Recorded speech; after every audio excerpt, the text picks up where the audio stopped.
everybody, it's me, Margaret. Now I must let this Monday go by without doing another video. Again, May has been crazy, and I was working in the yard, and because things are growing like crazy right now, and all of a sudden it dawned on me, I didn't do a video last week, need to do one this week because I have something exciting to show. No crochet this week because I am a knitter. Okay, I was working on this last time I showed you. It was a dish towel. There is nothing remarkable about this dish towel. It just has garter stitch edges and stockinette in the middle. Very heavy. I haven't sewn in my ends yet, and there are mistakes in it, but it's okay because it really got me comfortable knitting and purling, and that was great. So I decided to be brave and try a hat. So my first thought was, okay, do I need to seam it since I don't have any circular needles, 16-inch circular needles? And then I went, remember all that stuff the little old lady gave me? Well, there were tons of knitting needles in there, and I had sent Olivia Bennett a whole bunch of them for her knitting club, and so I went rooting around to see what I had left, and some of these needles are in really bad shape. And I did find some 16-inch circular needles. This is sort of a plastic,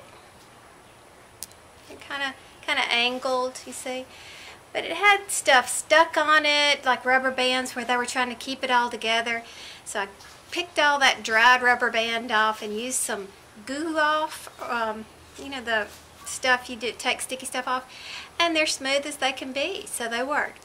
So I got started. Now I'm just kind of tired of working with my scraps, so I opened up a new skein of I Love This Yarn print, and it's called Blue Camo Stripe, and we're going to put it on this whitehead to model for you.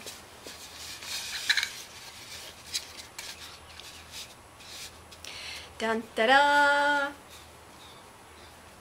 I knitted.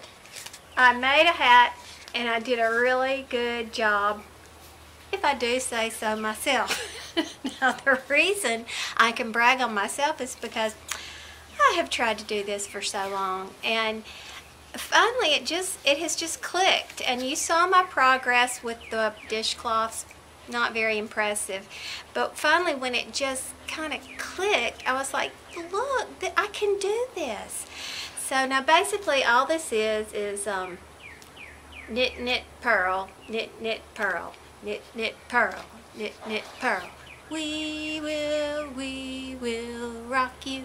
And it went over and over, knit, knit, purl, all the way. You start here and you start there and you knit, knit, purl until you are rocked out. Now, I thought it did call for a decrease, and I thought, you know, I'm just going to gather this at the top like I do my Addi hats, but it doesn't work. Look how big the hole is. Apparently, there's so much more bulk with the ribbing. I don't know, but I couldn't get it to pull in any closer than that. So, I made a pom-pom to go on the top, even though I really was not doing that. But I love the yarn. I love the way it came out. I am just tickled with myself. Now, I'm not quite as exuberant as Emily, Crochet Forever 1, because she just kind of zoomed. She went from nothing to some skills, and she has a right to be excited. Emily, that work was really impressive. I am truly impressed. Especially being a brand spanking new knitter myself, I am in awe. So I'm really pleased to say that I could do something. So I got really excited after I finished that, and I thought, I'm going to make an Addi hat and put a ribbing, because if you've watched my videos for any length of time, this has been just something that bugs the stew out of me. I've tried all kinds of edges on there. So there I am with my ribbing. Now I made mistakes. I'm not quite sure what went on here, but and parts of it are really good. But I need to come out with a better bind off if I'm going to finish with ribbing instead of begin with the ribbing. Now Kim Cab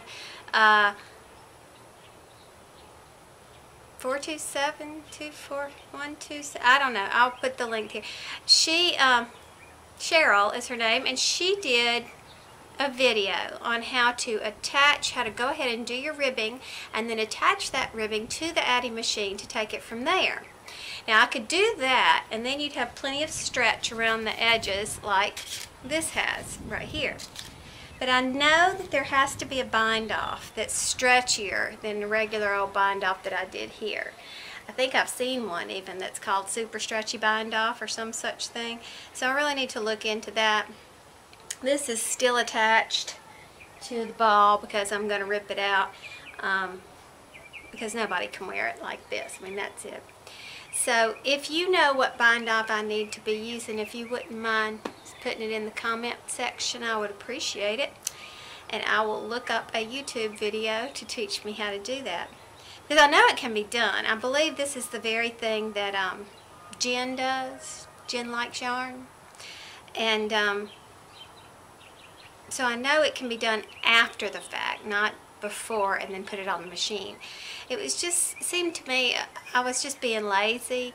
I could use Cheryl's method, of course, and will do that, especially if I can't find a bind off that pleases me.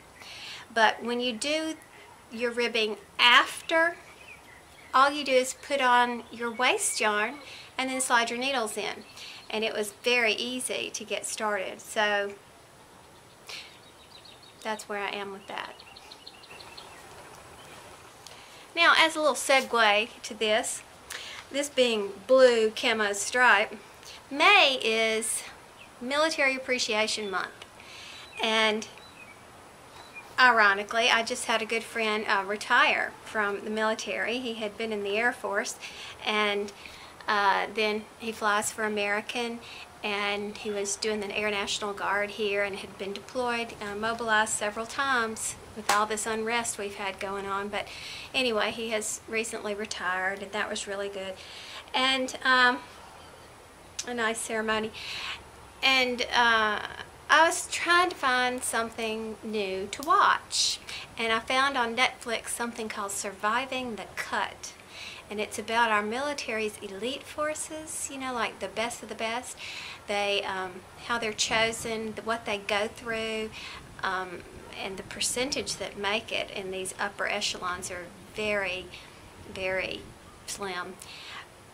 But it's just really interesting, and I think very apropos for May being Military Appreciation Month. So if you have Netflix and you're looking for something good to watch, apparently it was a documentary series that went on for a couple of seasons, and it's called Surviving the Cut. It's really good, and I did cry a couple of times, really touching things. So just thought I'd suggest that.